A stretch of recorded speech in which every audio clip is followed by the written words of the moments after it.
ফরিদপুরে ঘটল এক রোমাঞ্চকর ঘটনা। র্যাব পরিচয়ে পালাচ্ছিল এক প্রতারক চক্র এবং তাদের ধাওয়া করছিল সত্যিকারের র্যাব, কিন্তু মানুষ বুঝতেই পারল না কে আসল কে নকল। 28শে এপ্রিল সোমবার সন্ধ্যায় ফরিদপুরের নগরকান্দা উপজেলার চর যশোরী ইউনিয়নের জয়বাংলার মোড়ে ঢাকা খুলনা মহাসড়কে হঠাৎ এক চাঞ্চল্য ছড়িয়ে পড়ে। একটি মাইক্রোবাস হর্ন বাজাতে বাজাতে দ্রুত গতিতে আসছিল, তার পেছনে আরেকটি মাইক্রোবাস ধাওয়া করছিল। বিষয়টি সন্দেহজনক মনে হওয়ায় স্থানীয়রা রাস্তায় একটি গাছ ফেলে প্রথম গাড়িটিকে আটকে দেয়।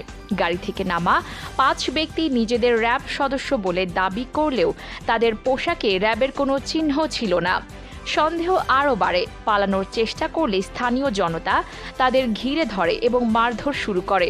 ঠিক তখনই সেখানে পৌঁছায় দ্বিতীয় মাইক্রোবাসটি, যেখানে ছিলেন সাদা পোশাকে আসল র্যাব সদস্যরা। তারা নিজেদের পরিচয় দিলেও উত্তেজিত জনতা তাদেরও ভুয়া র্যাব মনে করে হামলা চালায়।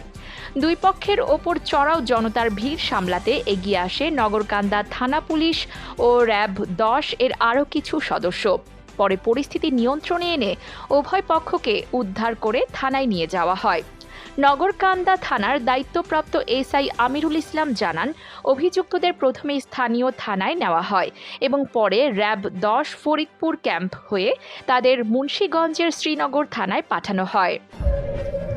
মারধরের শিকার ও আটককৃত 5 ব্যক্তি হলেন স্বপন খান, মিন্টু গাজী, সাইফুল ইসলাম, মোহাম্মদ জামিল ও দিদার।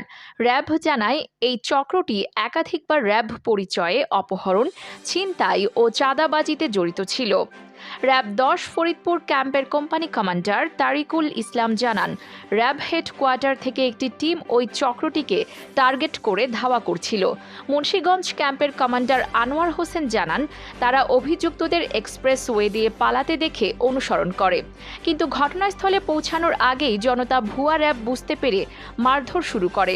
র্যাব সদস্যরা পরিস্থিতি সামলাতে গেলে তারাও আক্রমণের শিকার হন। তবে তিনি স্পষ্ট করে বলেন, জনগণ ভুল বুঝে আমাদের ওপর চড়াও হয়। আমরা আসলে তাদের জীবন বাঁচাতে গিয়েছিলাম। পরে পরিস্থিতি শান্ত হয়। এ ঘটনা আবারও মনে করিয়ে দিল, র্যাব পরিচয়ে অপরাধী চক্র এখনও সক্রিয়।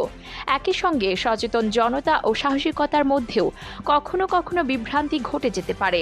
ভবিষ্যতে এমন বিভ্রান্তি এড়াতে আইন শৃঙ্খলা রক্ষাকারী বাহিনী ও জনগণের মধ্যে আরও সমন্বয় প্রয়োজন।